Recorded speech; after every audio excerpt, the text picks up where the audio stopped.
So it's important that he takes this early win. And funnily enough, we were talking about how these big maps are going to favor Rogue here, but he just goes with an all-in on one of those giant maps. We're going into Deadwing, another very, very large map. And I wonder if this time he'll just play that macro game. I wonder too. Looks like we're going to jump into the game right here, right now, ladies and gentlemen. Game 2 on Deadwing, another large map for Rogue versus Hart.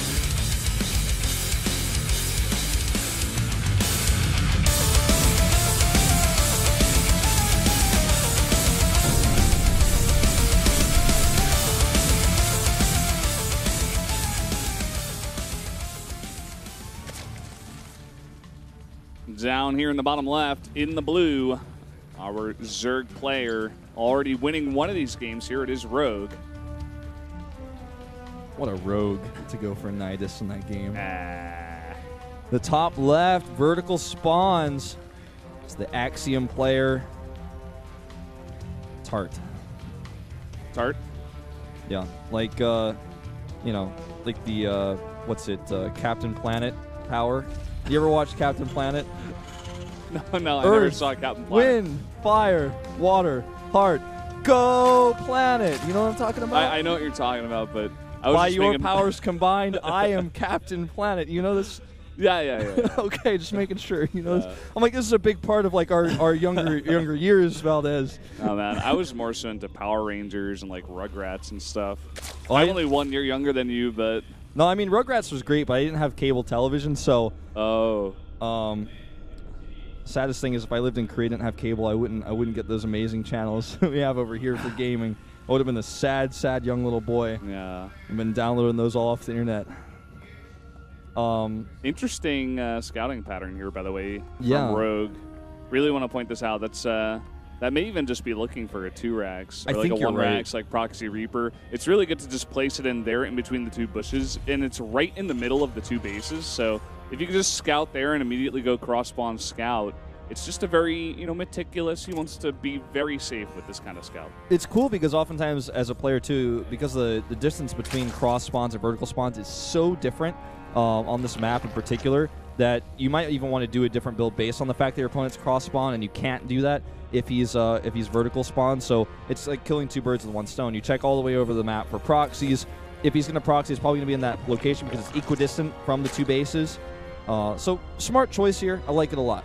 Yeah, and Rogue even going further with the greedy, puts down his pool first just to make sure the gas going to be slightly later, skimping a bit on the drones as well. He is going to finally find what Hart is doing.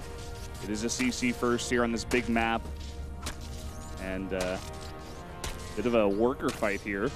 Well, the drone regenerate is good enough to where that SCB is going to have to hightail it out of there. But he needs another one because this one's going to actually get delayed as well. He's, okay, just going to send his barracks SCB. That makes sense. If this CC doesn't finish, he can't make that Marine, though, which is really annoying. That's actually supply blocked him here.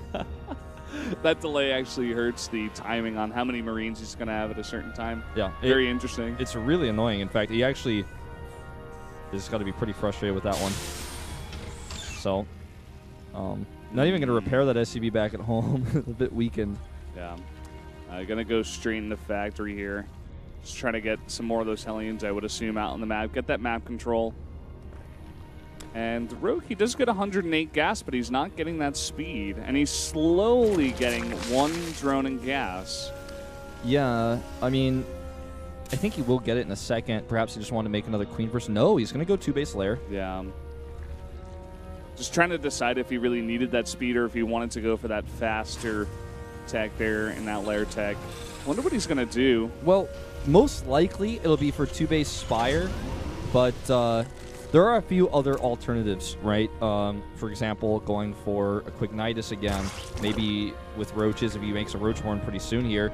Oh man, that would be so funny. That would be hilarious. Hart's like, no, he would never do that again, and he does the same exact build. He's like, Hart, please leave after 2 games, thanks. It looks like with the gases he's taking here, it's most likely going to be the Mutalisk, but I was going to say it could possibly be for Flying Locust Swarm Host. Well, it's obviously not what it's been before. It's like actually for a fast 5, a Viper Rush to yank the SCVs out of his base so he can't mine. that build that he did against Hero, he actually did that with the Nidus, right? Yes. He got it behind the rocks, and then it was actually on this map, in fact. Yep. And we saw even Hydra attempt to do a similar build versus Lilbo in the WCS Finals for Season 2 this year. So I'm told. I didn't catch that one. Yeah, I missed that one too.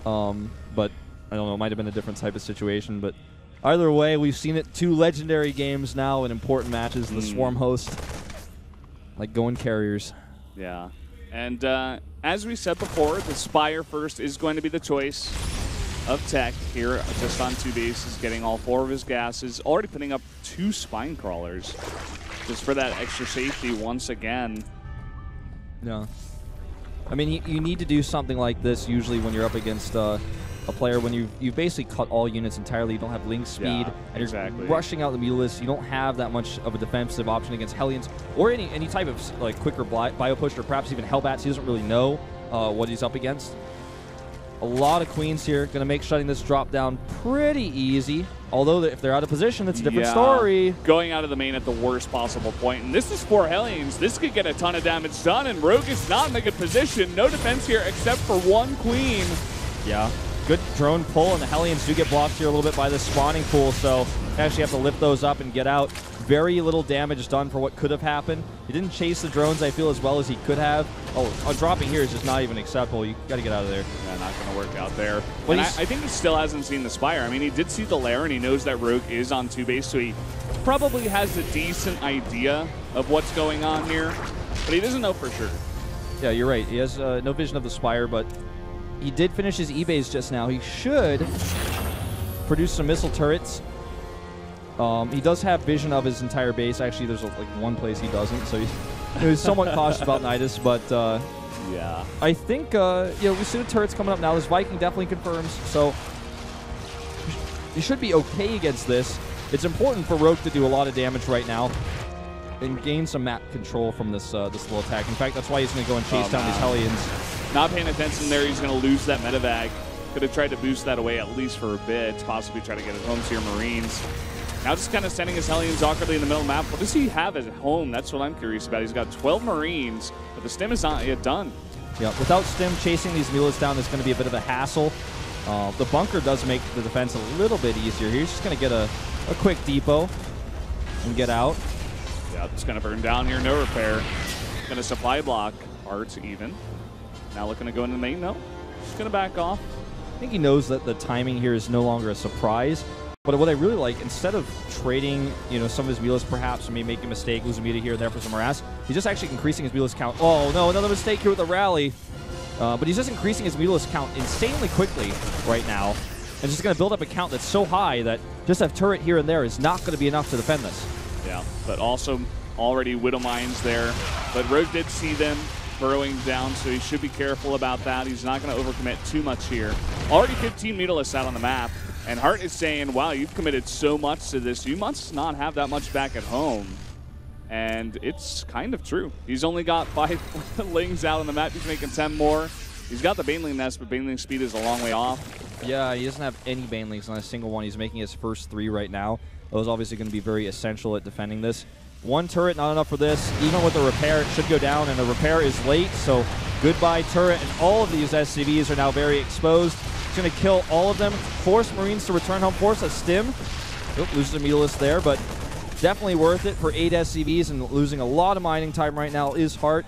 He's ahead in supply, and he's also, again, ahead in army supply like you were talking about. He's about to have combat shields. He's going to have 1-1 to attack with this. So Baneling speed is really important to have, and he's about to have that, but Hart is just so hard-pressed to defend that he can't even pressure. He's stuck at home. The build that Rogue is doing is to totally regain map control. This is never going to allow Hart to move across the map. He needs to keep the Marines home because that's really all he's got. 1 missile turret in each base, like you said, is not going to be enough. And if you notice from Rogue, he just made the necessary units to hold off, but now it's all about upgrades, about droning up, getting that 3rd base saturated. And there's not much that Hart can do. He's finally going to try to move out once again here, but I don't see it going too well. This is a very, if you're new to StarCraft, this may seem a bit confusing as to why the Terran of the bigger army does not just attack across the map. there's a common archetype of a high-level Korean StarCraft 2 game is one player has a harassment force that's weaker in a straight-up fight than the other player, but because of the distance on the map, the player with the harassment force always threatens and makes a player turn around, and if he decides to commit, if he decides to attack, there's going to be a ton of static defense. The defender always has an advantage because of that distance on the map, and the Mulists are going to do too much damage, slow down reinforcements, and he's going to be able to send those Mulists home to defend. So right now, Hart is kind of stuck between a rock and a hard place. Even though he's ahead in supply, he's just in a position where attacking is very difficult to commit to. Yep. And now we see some Lings going in here. Rogue's doing a really nice job of setting off all these Widow Mines, in fact. He found 2 of them in the middle of the map. I'm not sure if he was able to clean those up. Like maybe. He cleaned up 2 of them, I think, but the other ones, like the one that just hit those Lings, hasn't been cleaned up yet. Okay, he's going to clear it now with the Overseer. Yeah, finally, the speed finishes here. Yeah. I was about to say, that's a bit of a slow Overseer there. Yeah. But look at the supplies again. Right now, Hart is up massively. 30 supply up. But if he can't use that supply, it doesn't matter. And okay, we're going to see him commit. And this is the situation I was talking about. Can he break through? Or is the static defense and 19 Banelings that are on the way right now going to stop him? If he cannot do critical damage with this push, if he gets defended, he will have nothing to return home to. Uh-oh, a lot of Banelings rolling here onto the creep. Not the best hits, to be honest. Yeah. Oh boy, these Banelings are coming in here as well. But again, these are Banelings that are not going to be used in the defense. That's very true, but look at that. No split there. A huge amount of Marines going down, and immediately the supplies are evened up. Hart is falling under the pressure here. And this is essentially going to be checkmate. He went for that commitment I was talking about, and he has now nothing to return home to because his base is being camped. He's losing all of his reactors here. He didn't have any Thors really in that fight. Oh, GG. GG. That's going to be it. I also want to highlight one other small facet of Rogue's play there. His creep spread was so thick and so far out on the map, Hart had to spend at least 30 seconds to a minute cleaning that up before he could, go into a very efficient trade or any kind of engagement towards Rogue. It delayed him so much, and then the lack of splits and Hart just kind of falling under the pressure, as you said, were very apparent there. And he goes down now 0-2 to Rogue, who is looking fantastic today, I really have to say. Yeah, and that's part of the strength